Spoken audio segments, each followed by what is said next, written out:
여러분, 모든 것이 때가 있습니다.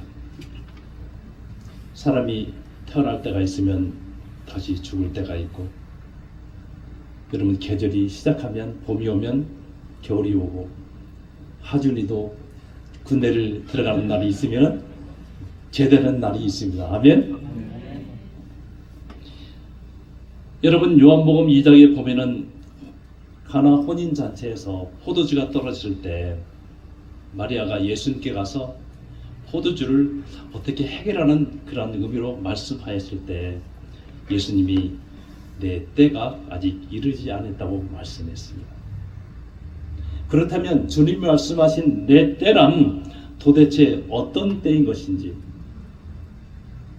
여러분, 긴 겨울 동안 봄을 기다리던 매화꽃이 드디어 따뜻한 햇빛을 받으면서 꽃봉오리를 터뜨릴 때가 있습니다.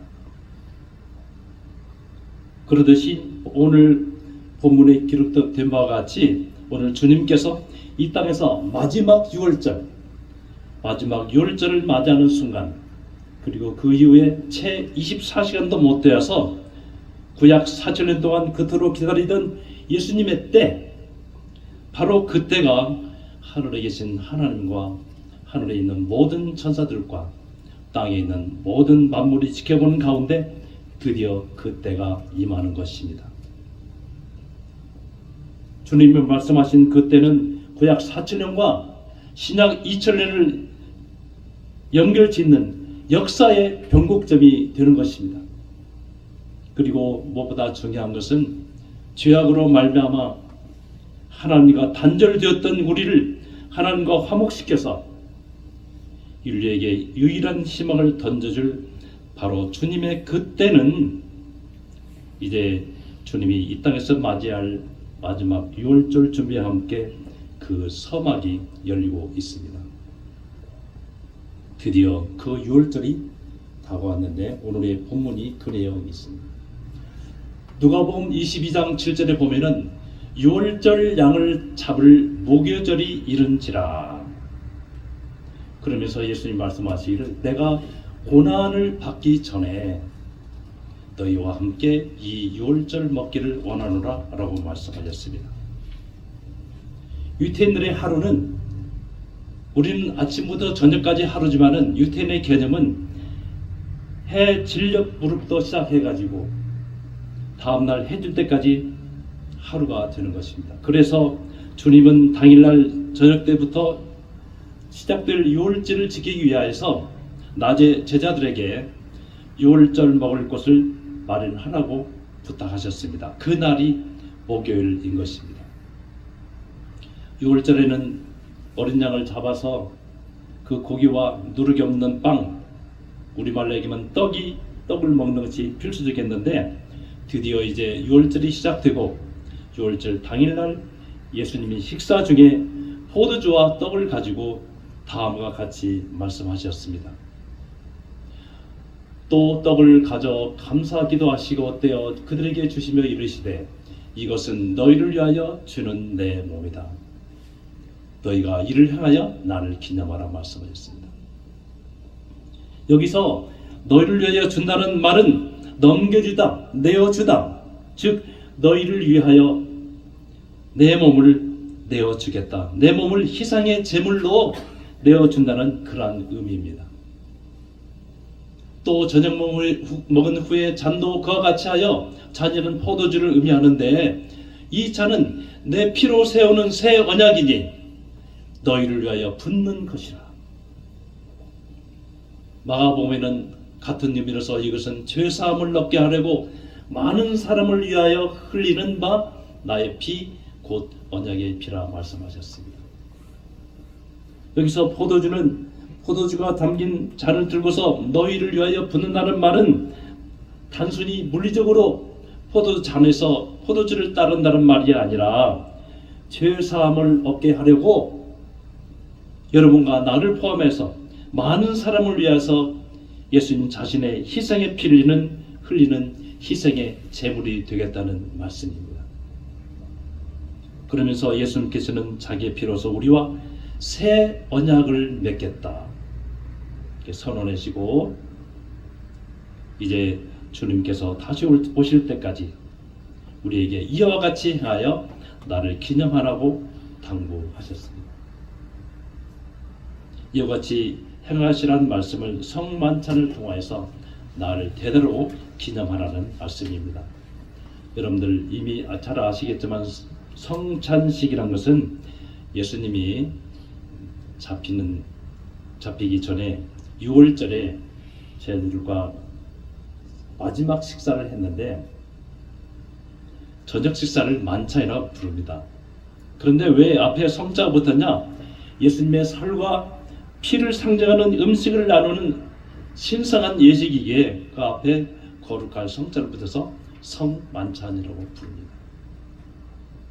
그래서 오늘 본문을 토대로 성만찬의 본질적인 의미를 이해하기 위해서 구약의 양대 산맥의 구속사인 출애굽 6월절과 대속죄를 우리가 상기하면서 이것이 예수님의 십자가 구속과 어떤 관계가 있으며 예수님이 성찬식에서 떡과 포도주를 나누면서 이것을 기념하라 하셨는데 이것이 무슨 의미인지, 그리고 마지막에는 성찬식에 참여하는 현대 크리스찬들이 어떠한 마음으로 어떠한 믿음으로 성찬식에 임해하는지 오늘 말씀을 같이 상고하겠습니다. 첫째, 출애굽 6월절과 예수님은 무슨 관계에 있는가?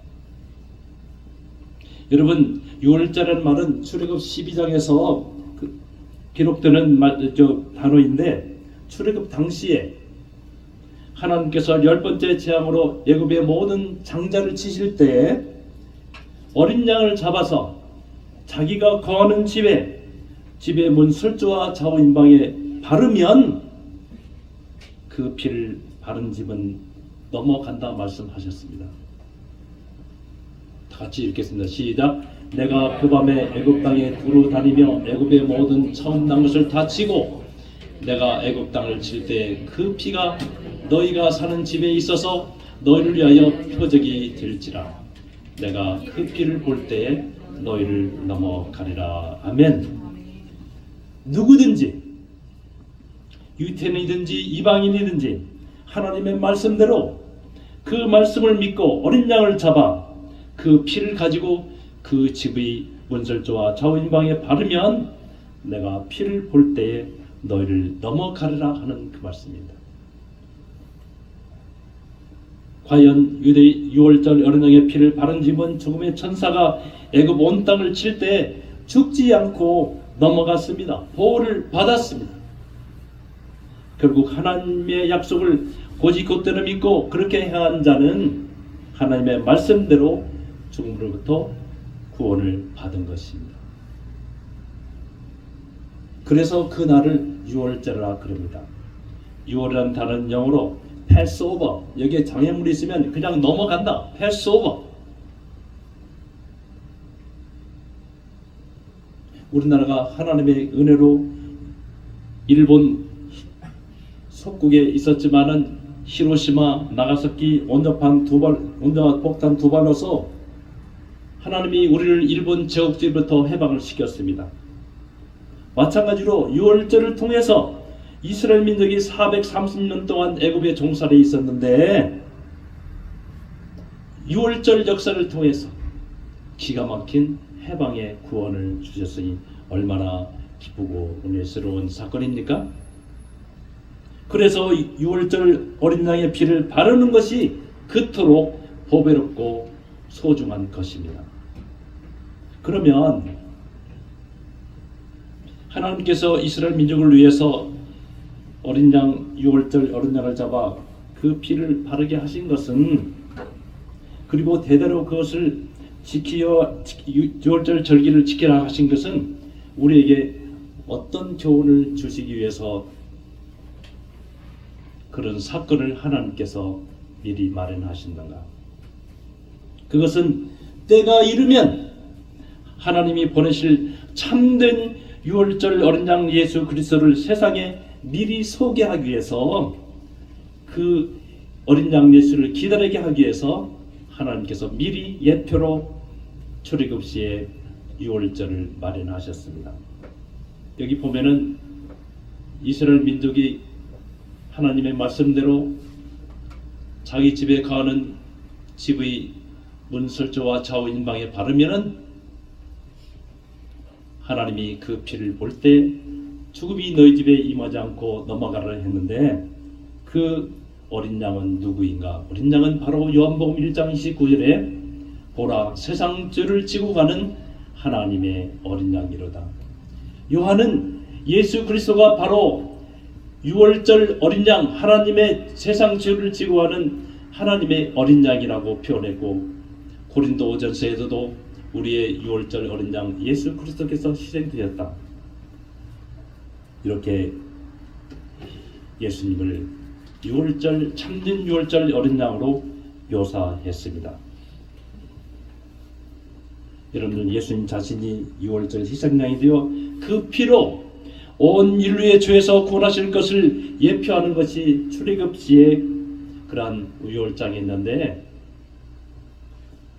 이는 출애굽 시절에 죽임을 당한 유월절 어린 양이 이스라엘 백성을 구원한 것처럼 예수님도 온 세상의 죄를 지고 가는 하나님의 어린 양으로서 누구든지 얼마나 많은 죄를 짓든지 어떤 죄를 짓든지 간에 예수님의 피를 믿는 자에게는 심판의 날에 그 피를 보고 넘어가리라 하는 하나님의 은혜로운 약속인 것입니다. 아멘. 그래서 마침내 유월절 맞이해서 주님은 성경의 말씀을 응하게 하려고 본문 누가복음 22장에서 자신을 유월절 희생양으로 내어주는 유월절을 맞이했습니다. 내가 고난을 받기 전에 너희와 함께 이 유월절 먹기를 원하고 원하였느라. 주님이 이 땅에 오신 목적도 바로 이 날을 위해서 오신 것입니다. 그래서 제자들과 함께 이 유월절 먹기를 원하고 원하였노라 말씀하셨습니다. 여기에 깊은 뜻이 있는 것입니다. 유월절이 시작되는 목요일날 밤, 예수님은 제자들과 유월절 만찬을 마친 후에 감람산에서 여러분 땀이 피가 되도록 기도하시다가 결국 당일에 세포되어 다음날 금요일 유월절이 채 끝나기도 전에 주님은 십자가상에서 희생을 당하였습니다. 그러면 이제 대속죄일, 제 속죄일은 과연 예수님의 십자가 사건과는 어떤 관계가 있는가? 구약에서 매년 1년에 1회씩 드리는 대속죄일 욤키푸르라고 얘기하죠. 그 희생제사는 예수님의 구속 속죄 사역과 밀접한 관련이 있습니다. 대속죄일은 히브리어로 욤키푸르라고 하는데, 그날은 속죄하는 날, 죄를 씻는 날, 그런 의미인 것입니다. 이날 유대인들은 하나님께 지은 죄뿐만 아니라 사람들에게 지은 죄까지 회개하고 용서를 구하며 금식과 기도로 보냅니다. 여러분, 우리들도 하나님께 회개는 하지만 내 이웃에게 지은 죄까지 회개하며 그런 시간을 갖고 있습니까? 교회에서는 교회일 뿐 이웃을 섬기고 사랑하여 남들이 나를 그리스도인이라고 인정하는 그러한 생활을 하고 있습니까? 여러분, 구약의 제사 보면은 크게 두 가지 속죄 제사가 있습니다. 첫 번째는 일상적인 희생 제사, 잘 아시다시피 번제, 소제, 화목제, 속죄제, 속건제가 있는데, 이런 제사는 통상 개인의 죄를 속죄하기 위해서 수시로 드리는 제사인 것입니다. 그러나 1년에 대속죄일 1년에 한 차례 드리는 온 백성이 드리는 그 제사는 개인의 죄를 넘어 이스라엘의 공동체 전체의 죄까지 속하는 제사인 것입니다. 여러분, 2023년 10월 7일 하마스가 이스라엘을 공격을 했는데, 바로 그날이 욤키푸르 대속죄일에 공격을 했습니다. 이날 유대인들은 하나님께 예배를 드리며 속죄하는 날이었는데 세상에 그날 공격해서 얼마나 잔인한 공격이었습니까? 그렇다면 구약에서 하나님께서 죄사함을 위해서 대속죄 제사를 어떻게 드리도록 하나님이 말씀하셨는가? 레위서 17장에 보면은 이런 말씀이 나옵니다. 속죄의 필요 요건이 여기에 나와 있습니다. 육체의 생명은 피에 있습니다. 내가 이 피를 너에게 주어 제단에 뿌려 너희의 생명을 위하여 속하게 해야 하나니 생명이 피에 있으므로 피가 너희를 속하니라. 아멘. 다시 말해 속죄함을 이루는 것은 오직 피로서 가능하다는 그 뜻입니다. 그런데 피는 어디에 뿌려야 죄사함을 받는 것인가? 11장 11절에 보면 제단에 뿌려 그랬는데 이 제단은 바로 여러분들 우리 성소에 보면은 성전에 성소가 있고 지성소, 지성소에는 밑에 하나님의 언약궤가 있습니다. 그 언약궤 바로 윗부분을 뚜껑을 속죄소라 그럽니다. 속죄소에 속죄한다는 뜻은 죄를 덮다, 속죄하다 그런 뜻인데 그 위에 죄를 뿌려서 그래야만 죄를 덮고 하나님께 관계가 회복된다는 뜻입니다. 그래서 그 속죄소는 바로 seat of mercy, 하나님이 자비를 베푸는 곳이다. 죄를 덮고 용서하는 자리라는 그런 뜻입니다. 그래서 이스라엘은 대속죄율에 1년에 한 차례 대제사장이 지성소에 들어가서 피를 뿌려 백성의 죄를 속죄받는 것입니다. 그래서 피는 어디에 뿌려야 하느냐? 하나님이 임재하시는 언약궤 위에 속죄소에 뿌려야 되는 것입니다. 그런데 왜 하필이면 하나님은 피를 뿌려서 속죄하게 하셨나? 궁금하지 않습니까? 이것은 하나님이 정하신 대속의 법칙이고 창세기 이후로부터 하나님이 여러 가지 모양으로 우리에게 암시를 하셨습니다. 즉 죄진 사람이 죄값으로 죽어야 하지만 따라서 합시다. 동물이 죄인의 죄를 대신 짊어지고 대신 죽으면 하나님이 그 피를 보시고 그 사람의 죄를 사하신다는 대속의 법칙, 이 법칙을 하나님이 정하셨습니다. 그래서 피를 뿌려야 하는 것입니다. 아멘. 대속죄율의 제사의 핵심은 무엇인가? 어떤 동물이 피를 흘려야 되는 것인가? 여러분, 이 대속죄율에는 두 마리의 염소가 필요합니다. 이 중 한 마리는 여호와의 것, 한 마리는 아사셀의 것인데 먼저 대제사장은 이 염소의 머리에 안수해서 이스라엘의 모든 죄를 고백하고 그 죄를 바로 염소의 머리 위에 전가하는 것입니다. 전가, 트랜스퍼, 옮긴다는 뜻입니다. 입술로부터 고백한 죄는 염소에게 옮겨가 염소가 죄를 뒤집어쓰고, 마찬가지로 여러분이 주 예수 그리스도께 회개하고 고백한 죄는 바로 어린 양 예수께서 짊어지고 주님께서 그 죄를 다 뒤집어쓴다는 그 뜻입니다. 그래서 고린도 후서 5장 1절에 보면 하나님이 죄를 알지도 못하는 예수를 죄로 삼으셨다. 죄덩어리로 삼으셨다. 우리가 우리의 죄를 고백하고 주님은 온 세상의 죄를 다 짊어진 죄의 숫덩어리에 대해서 저렇게 짊어진 것입니다. 그와 같이 오늘 이스라엘 백성들이 대속죄의 제사를 지낼 때에 제사장은 백성의 모든 죄를 염소의 머리에 두어 안수하여 죄가 트랜스퍼 되었다는 것입니다. 이것이 죄를 지었어도 죄사함을 얻게 하는 하나님의 사랑이 여기에 있습니다.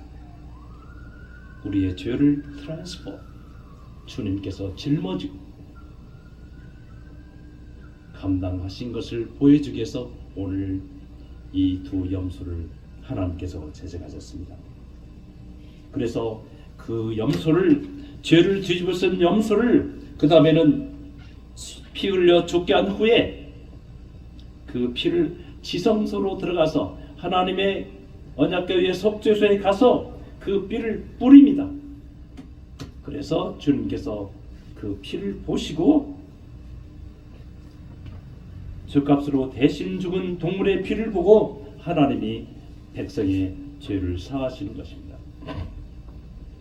이때 하나님이 백성의 죄를 용서했다는 속죄의 증표로서 쉐키나 성전에 영광의 구름이 가득 차고 하나님의 진노가 사라졌다는 증거를 보여주시는 것입니다. 피 흘림이 없이는 사함이 없느니라. 이것이 첫 번째 염소의 죽음과 그 의미인 것입니다. 두 번째 다른 한 마리의 양은 아사셀의 것인데, 이 아사셀 양은 이스라엘의 죄를 짊어지고 멀리 보내었다는 그런 뜻입니다. 여러분들 그 밑에 보면은 아사셀을 위하여 제비 뽑은 염소는 산채로 여호와 앞에 두었다가 그것을 속죄하고 아사셀을 위하여 광야로 보낼지어다. 마찬가지로 이 염소도 보내기 전에 이스라엘의 모든 죄를 염소 머리 위에 안수하여 트랜스퍼, 전가하여 보내는 것입니다.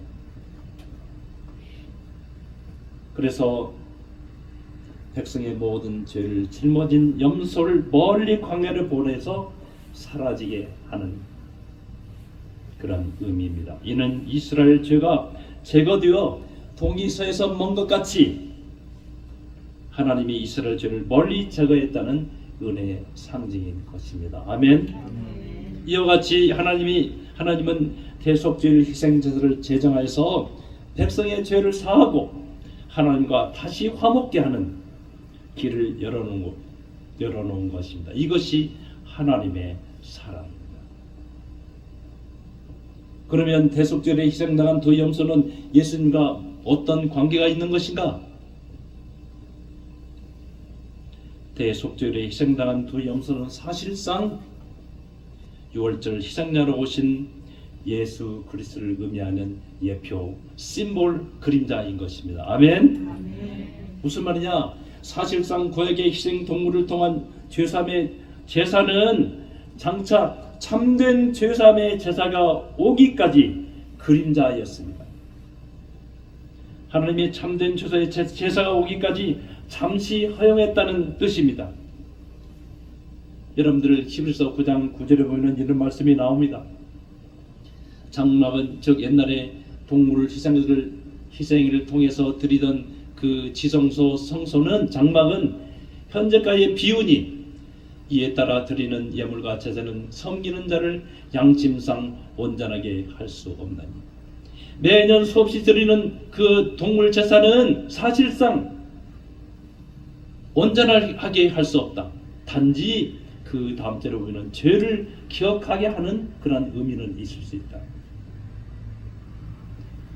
이는 황소와 염소의 피가 능히 죄를 없이 하지 못함이라.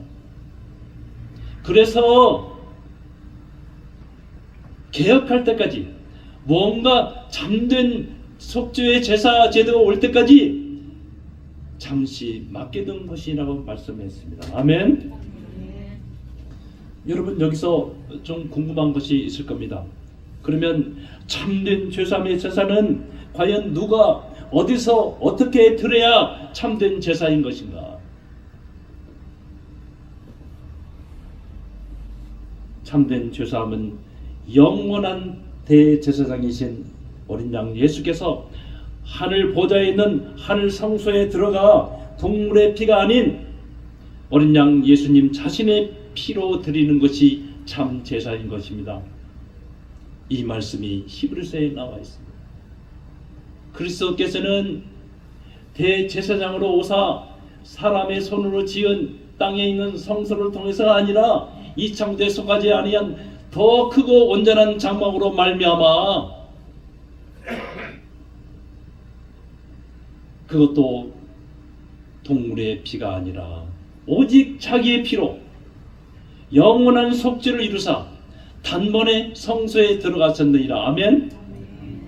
Once for all, once and for all 뜻이 뭐냐면 수없이 구약에는 동물의 피를 가지고 제사를 드렸지만은 주님은 단 한 번으로 옛날에 드렸던 구약의 제사보다 더 진정한 의미의 영원한 속죄를 이루었다 그 뜻입니다. 아멘. 우리말 성경은 히브리서 9장 12절이 어순이 좀 잘 안 맞게 설명이 되어 있어요. 그래서 제가 좀 쉬운 말로 1장 11장 12절을 이렇게 고쳐봤습니다.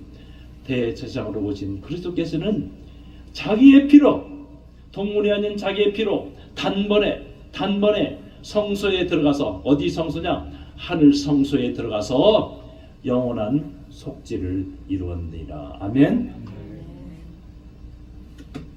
여러분, 이것이 수천 년 동안 우리 인류가 기다리던 참된 속죄의 제사인 것입니다. 유학하면 6월절날 예수님께서 갈보리 십자가의 상에서 몸을 찢기며 고난당하며 피 흘려 죽는 그 순간이 실질적으로는 대제사장이신 어린 양 예수께서 하나님이 계신 하늘 성소에 들어가 자기의 피로 영원한 속죄 제사를 단번에 드린 날이 바로 그 날인 것입니다. 보라, 세상 죄를 지고 하는 어린 양이로다. 구약에서는 매년 같은 제사를 반복해도 그것이 죄 사함을 얻는 완전한 제사가 아니었지만은 예수님은 자신의 보혈로 한 번의 제사로 영원한 참된 속죄의 제사를 완성한 것입니다. 아멘. 그러므로 히브리서는 우리에게 바로 이것을 선언하십니다. 염소와 황소의 피와 암송아지의 그러한 동물의 제사를 드려서도 육체를 정결하게 거룩하게 하였거든 하물며 영원한 성령으로 말미암아 흠없는 예수 그리스도 자신을 하나님께 드린 그리스도의 피가 어찌 너의 양심을 죽은 행실에서 깨끗하게 하고 살아계신 하나님을 섬기지 못하게 하겠느냐. 아멘. 그러면서 히브리서는 중대한 선언을 하십니다. 그리스도는 죄를 위하여 한 영원한 제사를 드리시고 지금은 하나님 우편에 계신데 그들의 죄와 그들의 불법을 내가 다시 기억하지 아니하리라. 하나님이 예수님께서 드린 하늘 성소에 들어가서 자기의 피로 드린 단번에 영원한 속죄의 제사를 흠양하시다 뜻입니다. 아멘. 그래서 18절 같이 읽겠습니다. 시작. 이것들을 사하셨은즉 다시 죄를 위하여 제사 드릴 것이 없느니라. 아멘. 그래서 구약에 매년 드리는 대속죄의 제사가 끊어진 것입니다. 얼마나 감사합니다. 이것들을 사하셨은즉 다시는 죄를 위하여 제사 드릴 것이 없느니라 하나님이 선언하셨는데, 그래서 예수님이 십자가상에서 모든 구속사업을 완성하시고 돌아가시기 전에 테텔레스타이 다 이루었다 하신 말이 바로 그 말씀인 것입니다. 그래서 마태복음 27장에 보면은 이에 성소의 휴장이 위로부터 아래까지 찢어지고 돌이 되고 이는 더 이상 인간 대제사장이 필요 없이 누구나 예수님의 피로 하나님께 직접 나갈 수 있는 길이 열렸다는 것을 의미하는 것입니다. 아멘. 그러면 천주교처럼 신부에게 가서 죄를 고해 성사하고 하나님의 용서를 받는 것이 필요 없다는 것입니다.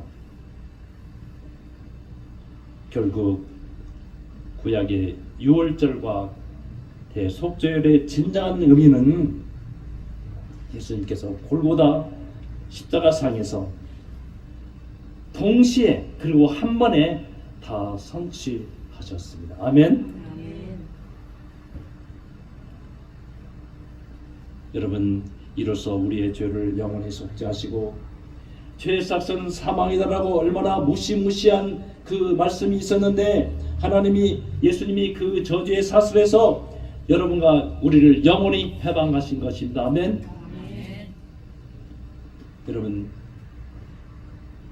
그러므로 이제 그리스도 안에 있는 자에게는 결코 정죄함이 없나니 이는 그리스도 예수 안에 있는 생명의 성령의 법이 죄와 사망의 법에서 우리를 해방하였습니다. 아멘. 믿으십니까? 그러면 세 번째, 예수님이 성찬식에서 떡과 포도주를 나누며 이것을 기념하라 하셨는데 이것은 무슨 뜻인가? 여러분, 초회 만찬 때 떡을 떼어 주시면서 주님이 이 말씀을 하셨습니다. 오늘 본문의 말씀입니다. 이것은 너희를 위하여 주는 내 몸이다. 이것을 너희가 이를 행하여 나를 기념하라. 이 떡은 내가 채찍에 맞아 상할 몸을 상징하는 것이다.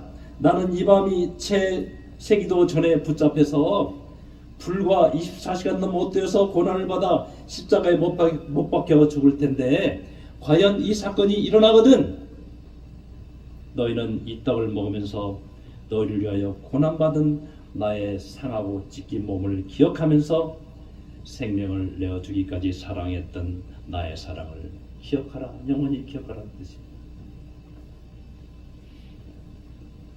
또 저녁 먹으니 잔도 그와 같이 하여 이 잔은 내 피로 세우는 새 언약이니 너희를 위하여 붓는 것이라. 너희를 위하여 희생하는 것이라. 예수님께서 포도주잔을 들어서 이렇게 말씀하신 것은 내가 살점이 터지도록 채찍에 맞고 십자가상에서 창의 옆구리를 찔리사 물같이 쏟은 내 피를 상징하는 것이다 뜻입니다.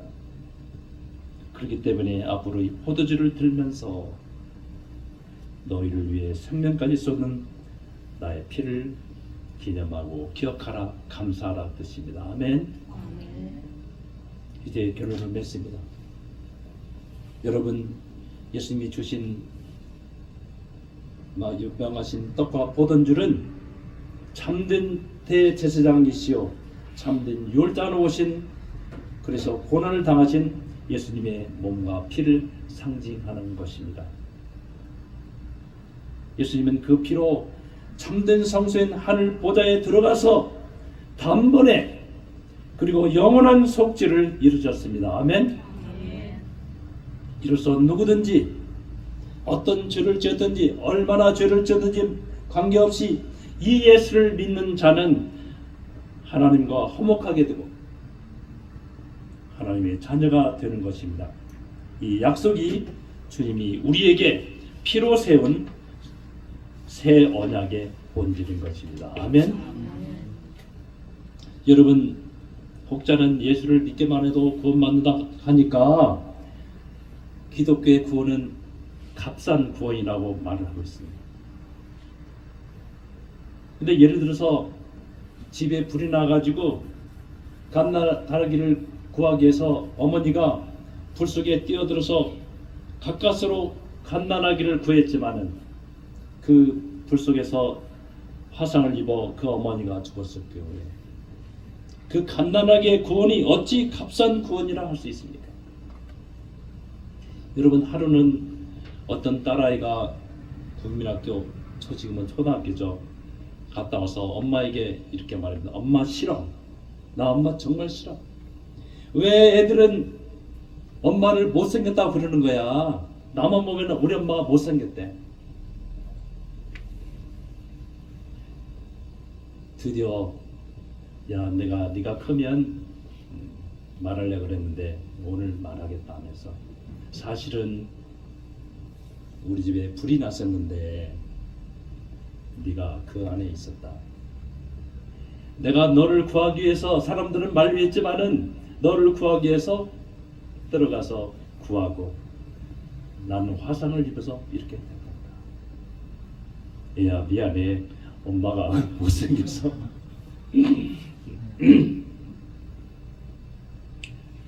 여러분, 예수님도 우리의 영원한 지옥 불 속에서 건져서 하나님과 화목하게 해서 영혼은 천국에 살기 위해서 어마어마한 희생을 치렀습니다. 여러분, 두 손과 발에 못 박히고 머리에 가시가 멸망 있고 많은 조롱을 당했지만 저는 이사야서 52장을 보면은 가슴이 미어 터집니다. 이 말씀은 예수님이 고난당할 때 어떻게 고난을 당했는지 하시는 말씀입니다.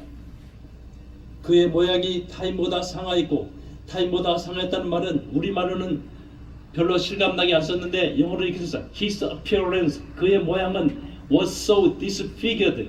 figure는 모양인데 모양이 일그러졌다. 어떻게? beyond that of any man. 어떤 세상의 어떤 사람보다 더 많이 일그러졌다. 왜? 채찍과 곤봉으로 얼마나 맞았으면 그 형체가 일그러지고 찌그러졌겠는가? 그리고 그 다음에 있는 이 말씀은 정말 묘하게 그의 모습이 사람들보다 상하였으므로, 이 뜻은 영어로 보면 his form, 그 모양이 상했다. 어떻게? beyond human likeness. 사람의 너무 상해서 사람의 모양 같지 않다 그 뜻입니다. 얼마나 채찍과 곤봉과 구타를 당하였으면 얼굴 모습이 붓고 터지고 그래서 사람같이 안 보였다 그 뜻입니다.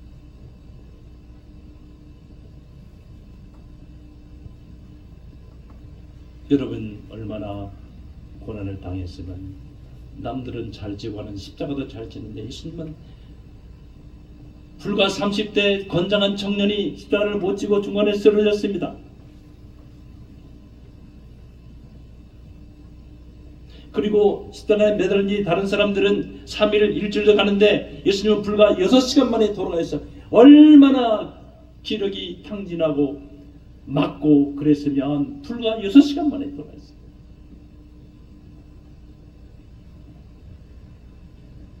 그리고 아무리 억울한 재판을 받아서 유분수지 불과 체포된 지 24시간도 못 돼요. 어떻게 처형이 됩니까? 6월절 날 저녁에 잡혀서 6월절 날 제 끝나기 전에 그 다음날 오후 3시에 운명했지 않습니까? 그래서 예수 믿고 구원받는 것은 결코 값싼 구원이 아니라 하나님의 아들 예수님의 엄청난 희생의 대가로 값비싼 구원을 은혜로 받은 것입니다. 아멘. 이것을 기억하고 감사하라 하는 마음을 잊지 않게 하기 위해서 주님은 오늘도 이 성찬을 행하면서 이를 행하여 대대로 나를 기념하라는 뜻입니다. 아멘. 여러분, 하나님이 세상을 이처럼 사랑하사 독생자를 주셨습니다.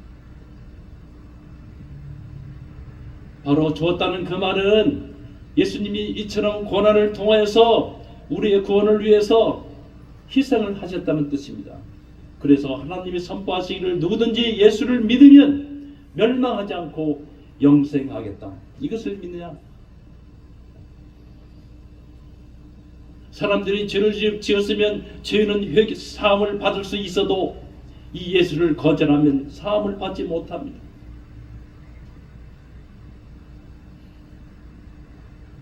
여러분, 그래서 예수 믿는 것이 얼마나 값비싼 은혜의 구원이며 얼마나 감사해야 될 것인지.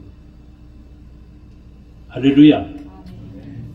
그래서 우리를 살리기 위해서 독생자 예수의 생명까지 내어주신 하나님과 또한 하나님의 말씀에 순종하고자 그 많은 고난을 감당하신 예수님과 지금도 구원의 복음의 진리를 우리한테 깨우쳐주고 우리를 생명의 길로 인도하는 성령 하나님께 박수로 감사하시기 바랍니다. 아멘. 그 다음 네 번째, 성찬식에 참여하는 이 어떻게 믿음으로 참여해야 되는 것은 성찬식을 행하면서 제가 말씀을 드리겠습니다.